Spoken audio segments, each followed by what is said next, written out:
Pozdravljam vsi skupaj najprej. Nataša Kobelo-Gondar je naša sodelavka, ki je odgovorna za dober del tega produkta. Je bila to prava prezentacija, samo ime ni bilo kompletno. Moje pravo ime je Franc Matjaž Zupančič, vsi me poznajo bolj kot Tico Zupančič, državni sekretar na službi vlade za razvoj in evropsko kohezijo. Jaz bi se najprej lepo zahvalil organizatorju, Evropskim zelenem, dr. Ivo Šoltesu, za tole prekrasno inicijativo. Jaz vem, da je to nekakšen dekrešendo, če ste imeli tako krasne uvode. Gospod Avbersko sem ravno koncu ujel, pa je po moje za dosti pametnega povedala, kot sem videl. Gospa dr. Vana me je navdušila z njenim passionate approach to the green cohesion. Thank you, dr. Vana. Gospa Reinhardova me je že razložila, kako ta mehanizem izgleda iz bruselske strani, seveda.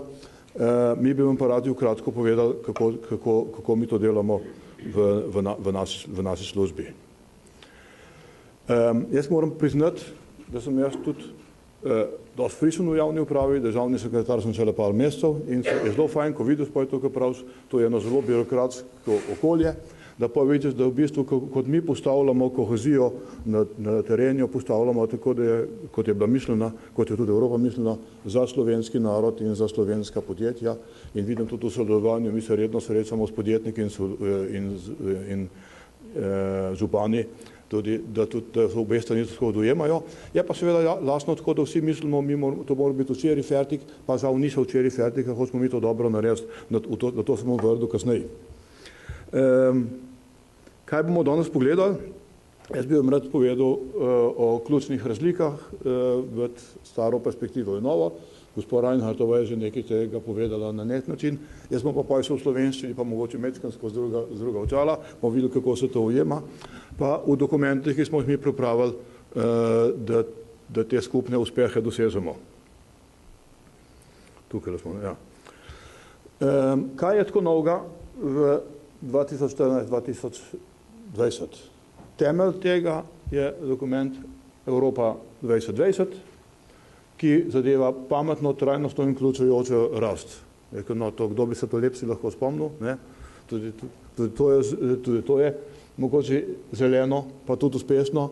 Meni je bilo, bom vam povedal, ko sem danes zjutraj se spravljal na mojo delovno mesto, sem rekel, ni to lepo evropski zeleni, pa članek gospe Avberskove decembra, ki je rekel, kaj bo, ko bo Slovenija samo zelena, a je to nasprotje? Ne, to ni nasprotje. Jaz mislim, da je zeleno in lahko tudi uspešno.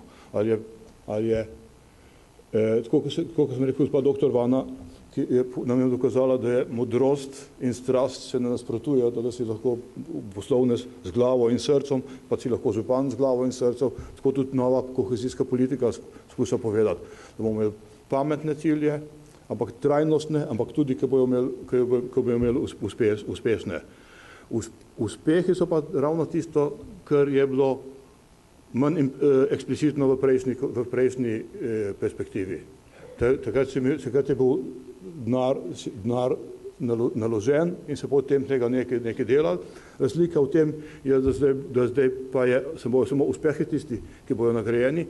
To pomeni, da bomo mogli imeti pripravljene hudičev dobre projekte, pa predvsem hudo dobro pripravljene in bomo tudi mogli dosegati rezultate, da drugače bomo denar ali ga ne bomo dobili, ali bo hujše. Ga bomo dobili, pa ga bomo vračali.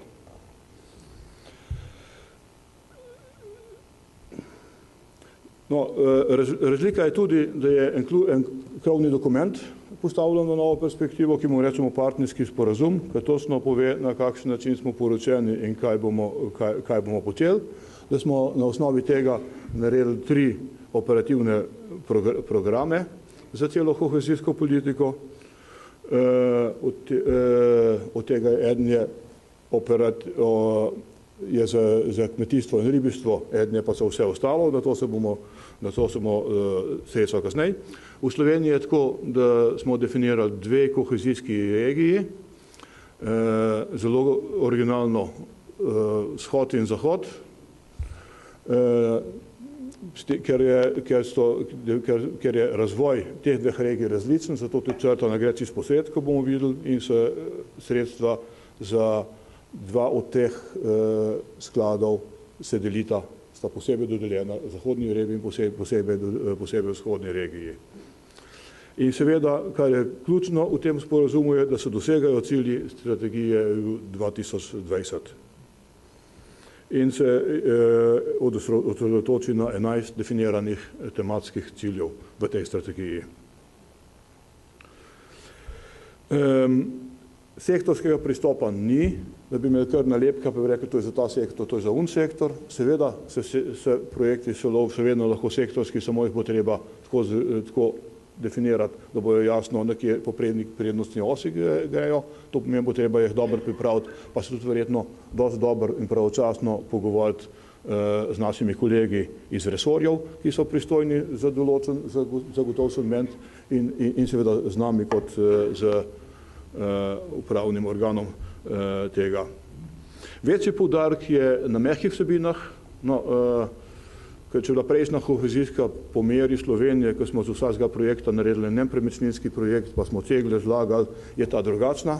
Današnja perspektiva nas prosi, da si postavimo mehke cilje, da imamo razvoj, da gradimo dodatno vrednost in gradimo tudi na človeških virih in njihovih rasti. Skoraj bi rekel z eno besedo, majčkeno bolj samozavestni bomo mogli biti. Bomo si mogli verjeti tudi, da lastna občina pa lastni pločnik, da to ni vse, kar hočemo narodu ponuditi, da smo možni vsebine definirati, ki jo sosedom, pa mogoče vse sosedom, pa sosedom čez državno mejo pripeljamo do zaključka in da to daje rast vsemu in občanom in podjetjem in občinam. In seveda pomemben je financiranje, da je veliko vlogo dobijo povratna sredstva, to se pravi posod so lastni udeležki, joint efforts bi skoraj rekel, da se dosega do rezultatov. Definiran mehanizem celostnih teritorijalnih naložb, CTN in CLLD je pa in bistveno, da so projekti tako dobro definirani, kot smo že rekli, da so rezultati merljivi in da se znajo doseči. In tukaj pride že v prvem polčasu se za to obračuna. Mi imamo Performance Framework 2018, ki pomeni, da če smo tam pokazali, da nismo na dogovorjenem tempu, pomeni, da smo že avtomatično izgubili 6%. To se pravi, še razlog več, da si jasne cilje zastavimo, ampak kljub temu realne. Programiranje za to perspektivo smo delali tako, da smo delali partnerski sporazum. To je strateški dokument, ki je kroven za vse sklade, tudi kroven za vse tri slovenske operativne programe, ki jih bomo kasneje videli. Ta je bil podpisan 30. oktobra lanskega leta. Potem smo naredili operativni program za izvajanje evropske kohezijske politike, v katerem so tri skladi, kot smo rekli, kohezijski sklad, evropski sklad za socialni in evropski sklad za regionalni razvoj. Kmetijski in ribiški, smo se rekli, sta izven tega programa, jih danes ne bomo obravnavali in ta je bil podpisan 16. decembra, ker smo kar med hitrimi, kar se tega tiče. In definirane so predhodne pogojenosti, gospa Reinhardt je že omenila, ki morajo biti pripravljene in te morajo biti dokončane najkasneje 31. decembra prihodnje leto, kar ne pomeni, ne so strašiti, da do takrat ne smemo začeti črpati, ampak pomeni, da implicitno jih moramo že vedeti, katere so, ampak prihodnje leto morajo biti pa res gotove, ker drugače je konec vaje.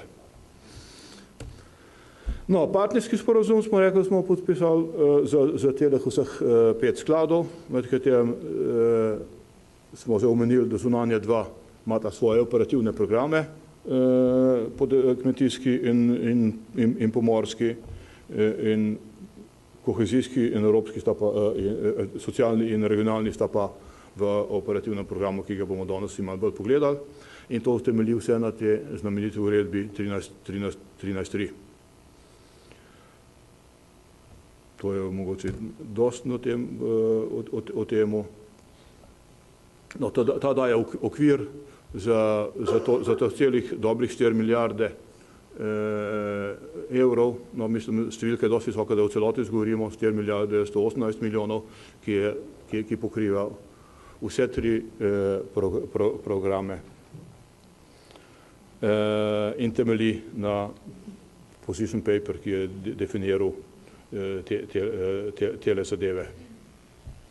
11 tematskih ciljev so v treh skupinah, kot vidite, ne, ki so noter, so okoljske, socialne in bolj razvojne, bomo rekli, ali v obratnem vrstnem redu. Si jih bomo še posebej vsakega sebe pogledali. To je v bistvu, to je vsebina. Kaj je ta program?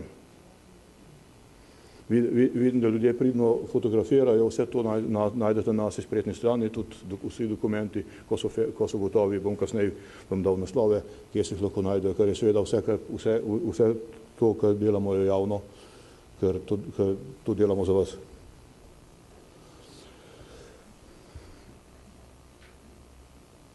Ja, no, to se pravi, partnerski sporazum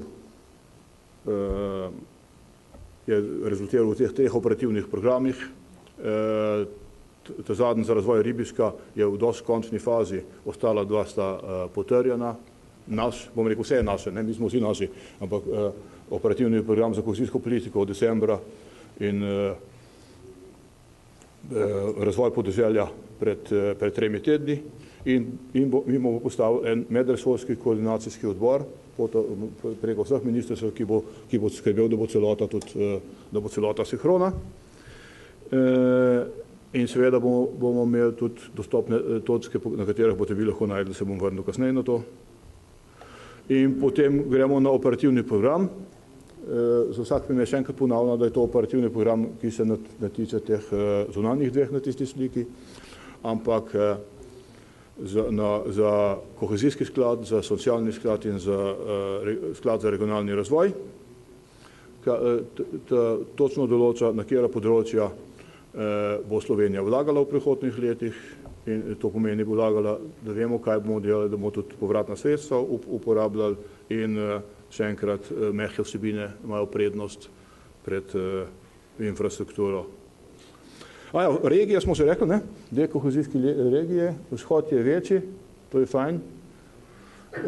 Zahod je po mednarodnih merilih bolj razvit, to se pravi, dobi za to za socialni razvoj in za regionalni manjšo porcijo, medtem ko so sredstva za kohezijski sklad so dana za celoto. Jaz zneskov ne bom še enkrat prebral, ampak so precejšnji, se splača potruditi, da se prebral dobre projekte za to. 14 prednostnih osi smo definirali v našem operativnem programu. Zakaj 14? Zato, ker 11 je bilo tematskih ciljev, ki smo jih videli ene par slajdov nazaj, ostale 3 so pa za tehnične pomoči na različnih podjetjih. In v ta namen je Evropska unija Sloveniji dodelila do leta 2020 3 milijarde in četrt. Pa gremo na hitro, če vam je prav, mimo prednostnih osi. Prva je mednarodna konkurenčnost, inovacij in tehnološkega razvoja v skladu s pametno specializacijo. To je zelo pomemben ta hip. Za večjo konkurenčnost in ozelenitev gospodarstva moramo danes reči, ne?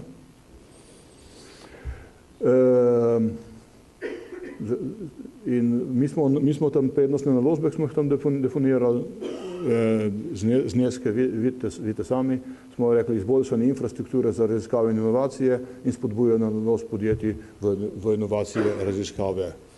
Res je, da je strategija pametne specializacije, ki je v zaključni fazi, da bo dala točno ta razpored, kako se tole napolni. Potem imamo druga prednost, to je povečanje dostopnosti do informacijsko-komunikacijskih metodologij ter njihove uporabe in kakovosti. Širokopasovne storitve, to ne pomeni, to niso kabli, infrastruktura ne je bila fertik, tiste bele lise, ki so, tiste je nekaj prostora, da se to poflikajo, da ga se predvsem na storitve na tem področju. Tukaj je priložnost za slovenski IKT, ki ga zelo čislamo, in za e-vsebine. Tretja os je dinamično in konkurenčno podjetništvo za zeleno gospodarsko rast. Dosti zelenega danes se vam ne zdi. Smo zgleda ta prava družba in to je spodbujanje podjetništva, predvsem mala in srednja podjetja so tukaj pomembna in internacionalizacija. Sploh je Evropa 2020 gre zelo iz tega lastna vas, ne pa govori Evropa regij, pomeni čezmejna povezovanja. No, z državo, ki ima na 20 tisoč kvadratnih kilometrih 4 sosede, je v bistvu vse obmejno območje. In edina država v Evropi, ki izrazuje germansko, romansko in slovansko energijo, nam ne bi smel biti problem, da tukaj eno ključno vlogo igramo tudi v prihodnosti.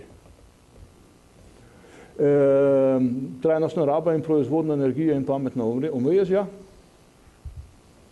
No, tukaj smo kar eno skupino prednosti definirali. Energetska učinkovitost in obnovljivi viri, pametna uporaba virov. Mi vemo, da v Slovenija ni ravno grozno bogata na rudninam, to se pravi naši viri, poleg sivih celic so voda in les, pa se pa že hitro neha, ne? Pri distribuciji energije so se možne poboljšave tudi v pametnem dostopu tega in seveda zelo pomembno, tudi ta bo po moje, smo z evropskimi zelenimi kar partnerji na tem področju, je nizkoogljične strategije za vsa podjetja. Peta os so podnebne spremembe, no, tukaj smo v to pravi zasedbi, meni se zdi, in to so naložbe za prilagajanje le-tem, vključno z pristopi, ki temeljijo na ekosistemu.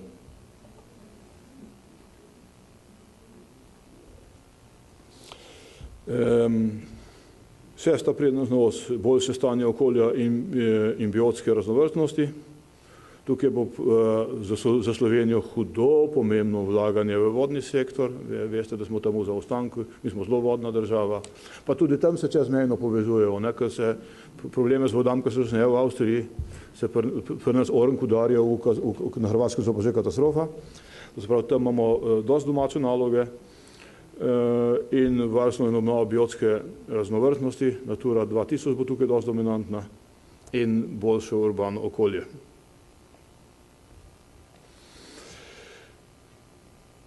Sedma je infrastruktura za spodbujanje trajnostne mobilnosti, tudi tam ima kar še lep znesek in tukaj je predvsem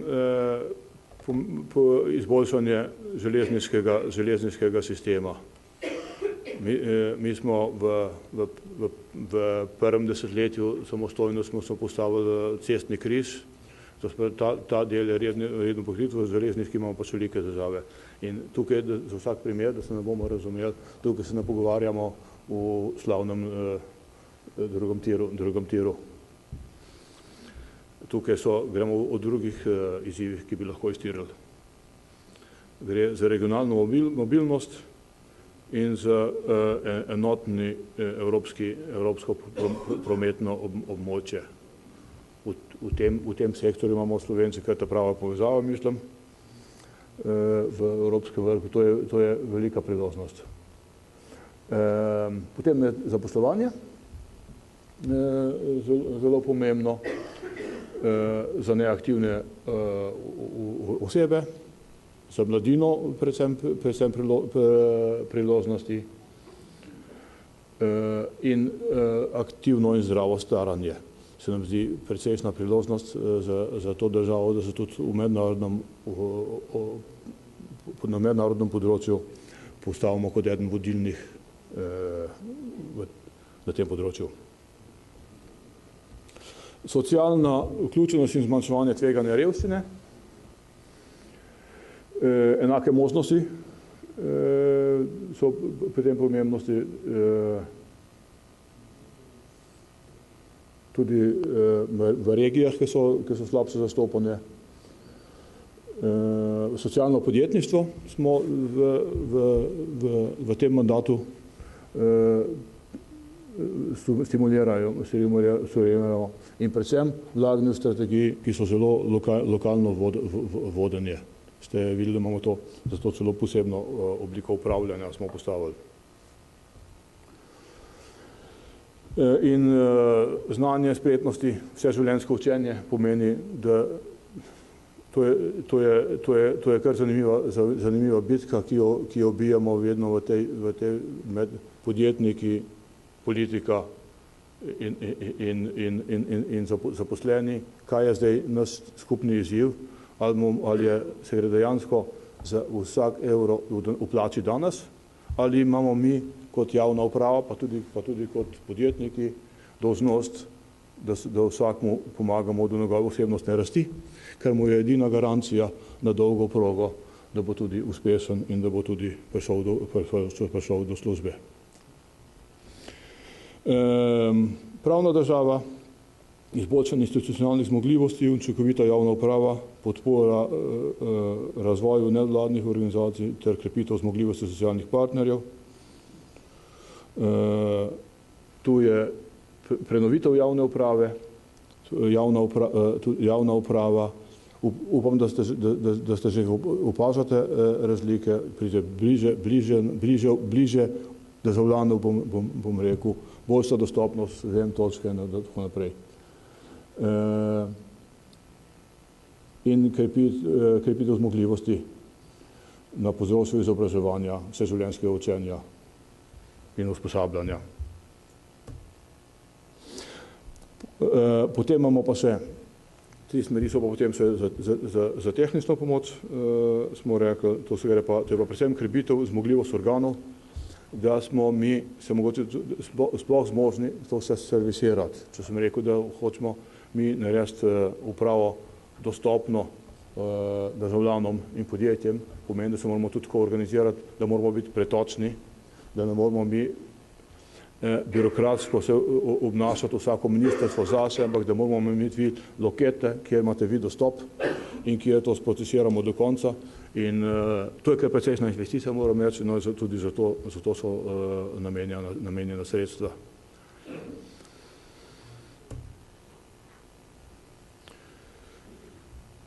Še mečko nazaj gremo, smo bili par slajdov nazaj, smo pogledali, kaj je vse namenjeno za podnebne spremembe, ko smo danes ravno zeleni.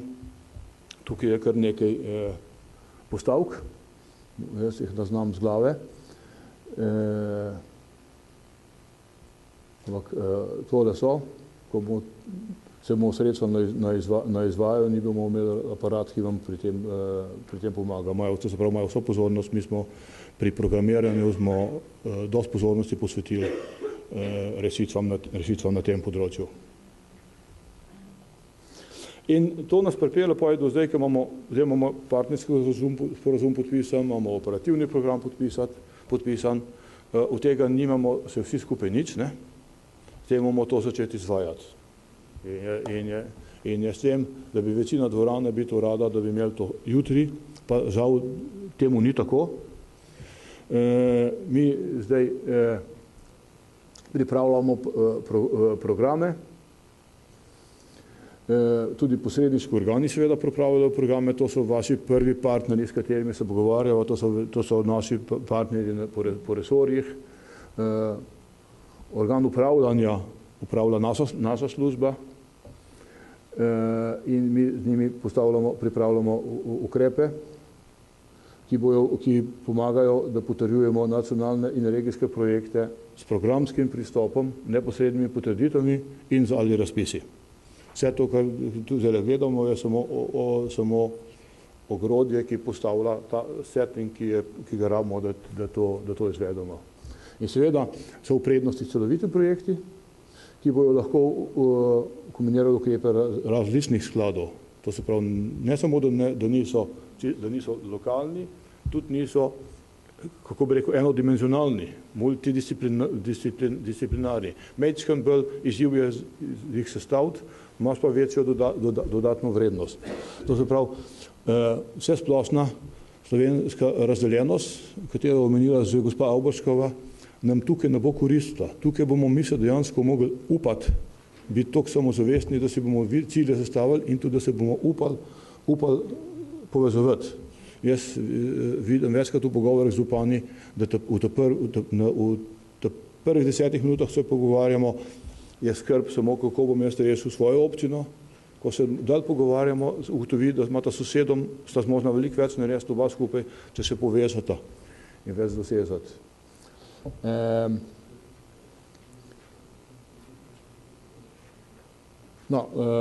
Preglednost finančne alokacije, tukaj je pomembno tudi povratna sredstva, bo tukaj igrala vlogo, smo rekli, ne. In pravilo 1+3 se zgleda zelo matematično, to ni tako, da eno vsoto daš, 3 pa dobiš, ne, to pomeni, da je trajanje te perspektive se imenuje 2014-2020, v resnici se izteka do 2023, da lahko vse načrpamo. Tako kot imamo recimo tudi za staro perspektivo, kot veste, še letos dokončujemo črpanje, kjer se zmeram verjamemo, da gremo na 100%. Smo na 10. mestu v Evropi. In ustanovljen bo odbor za spremljanje in izvajanje operativnega programa. Želja Evropske komisije je bilo, da ne bi bilo izvajanje poenostavljeno. V resnici na ljubo moram reči, da če pogleda vse direktive, ki jih dobi, je vprašanje, če je to v celoti uspelo. Mi se vsekakor trudimo, da čim bolj enostaven aparat postavljen, čim bolj dostopen, tako da vsak ve, kje mora biti, ne da se zgubi med vsemi ministrstvi. Zato tudi pripravljamo enotno kontaktno točko, ki bo dobro z vami komunicirana, ne da boš rabil en dan, da boš na koncu dneva ravno prišel do tiste telefonske številke, kjer ti eden ve, da on pa ve, kdo je tisti, ki ti lahko pomaga, pa da on ga danes ni, ne? Jaz pomeni, če greš ti v eno štacuno, bom rekel, zelo po domače, imaš pravico, da prideš na en loket, kjer ti povejo, kje moraš biti, kako boš svoje opravil. Cilj ne bo porabiti sredstva, ampak je porabiti pametno za projekte, ki bodo imeli dolgoročne koristi in učinke za Slovenijo. Zelo enostaven stavek, ampak jaz bi priporočil vsakmu, da ga 3-krat prebere in o tem res razmisla. Dolgoročni cilji, ki dosegajo rezultate. Kaj bojo to prvi dogodki?